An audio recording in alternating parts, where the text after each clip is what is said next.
சட்டக்களம் செய்திகள். பட்டை நாமம் போட்டு நூதன போராட்டம். விளாத்திகுளம் அருகே தேர்தல் புறக்கணிப்பு அறிவிப்பு.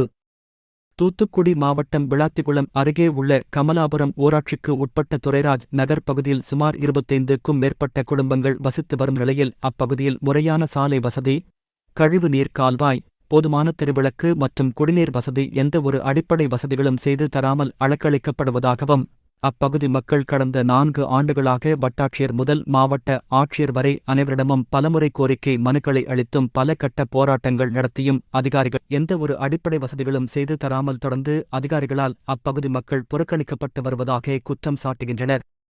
இதனால் அந்த பகுதி மக்கள் வரவிருக்கும் நாடாளுமன்ற தேர்தலை புறக்கணிக்கப் போவதாகவும், தேர்தல் எவருக்கும் வாக்களிக்க விருப்பமில்லை, அரசியல் கட்சி நுழைய அனுமதி இல்லை என்று தேர்தலை புறக்கணித்து பேனர் வைத்துள்ளனர். அடிப்படை வசதிகள் செய்து தராத அரசை கண்டித்து நெற்றியில் பட்டை நாமம் போட்டு கருப்பு கொடிகளை ஏந்தியவாறு அப்பகுதி மக்கள் நூதன போராட்டத்தில் ஈடுபட்டு வருகின்றனர்.